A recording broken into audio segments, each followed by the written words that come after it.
I just finished a closing and it occurs to me that there's still some steps that might be fuzzy getting to the closing table. My clients usually receive a timeline from me, an overview timeline, and then also smaller sort of bite-sized timely pieces of the timeline along the way. But here are the steps in general. I'm giving you 5 of them. You've already gone through your contract process. You're under contract. You've cleared your contingencies. You've had your inspection. You've had your appraisal. Your lender has said, finally, yes, I'm going to give you a clear to close, a CTC. Those are great words. It means you're finally underwritten. All the underwriters have scoured through your documents and you're ready to go. Step number 1 in the closing process is the certificate of disclosure, or CD, from your lender. Now, in order to get to that CD, you also will have needed to identify your homeowner's insurance along the way. You'll shop for homeowner's insurance.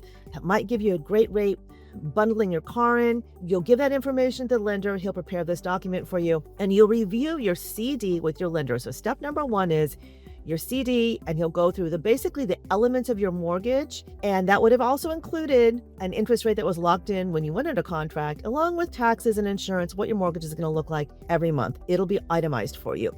And he'll go through closing costs with you, any of the costs associated with the loan. Then, number 2, we will do a bit of a balancing act with the title company. So the title company will also issue something called a settlement statement. And that statement will have the same numbers that the lender gave you because they had to balance. It'll have a more refined view as well of all the closing costs associated with this transaction. It'll have your earnest money deposit, anything you've already paid. It is a document that has debits and credits in line item form for the seller and the buyer of this transaction. So step number 2 is to see that settlement statement, review it with your realtor, and at the bottom of the statement, you're going to have your final closing cost. So what this is what you're going to bring to the closing table. How much money do you need to bring with you? That's step number 2. Step number 3 is just make sure that you've turned over all your utilities. You've called the utility companies associated with this home, and you've identified yourself as the buyer of the home, and you've scheduled for the day of closing for all the utilities to be transferred to your name. So that's step number 3. Step number 4 is arrange to pay the closing costs. How are you going to pay them? Are you going to wire them? Are you going to bring a cashier's check? Find out from the title company in a secure fashion, not through an email at all, how to pay the final closing costs. And you'll have that done generally the day before or no later than the morning of your closing day. You can actually also bring a cashier's check with you to the closing table, but most people would prefer to get that part of it out of the way so you can sort of relax at closing. That's already all done. Step number 5 is actually twofold. It's the walkthrough and closing. So you'll go and walk through the home. You'll review everything in the home. Make sure it's a 15 or 20-minute walkthrough. You're only identifying if there's any damage that happened during the move out or anything that happened since the last time you saw the house.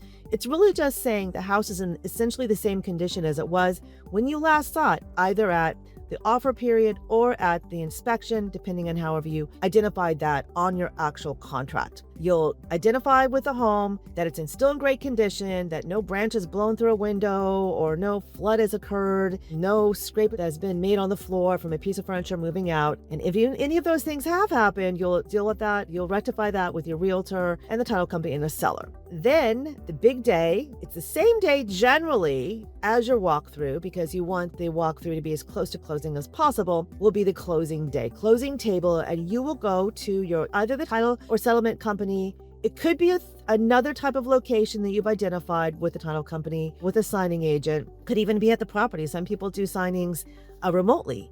But I generally encourage first-time home buyers, especially, to go to an office, sit formally at a table, and go officially through those documents together. So the 5th step also includes one very important reminder, and that is to bring your photo ID. You'll need that for closing.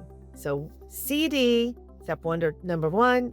Step number 2, the settlement statement and understanding closing costs. Step number 3 is making sure you transfer all utilities. Step number 4 is bringing the money to the table. How do you do that? And step 5 is the walkthrough and closing and bring your photo ID. So those are maybe a little bit of some clarity to what happens at the closing table, and I hope it's helpful.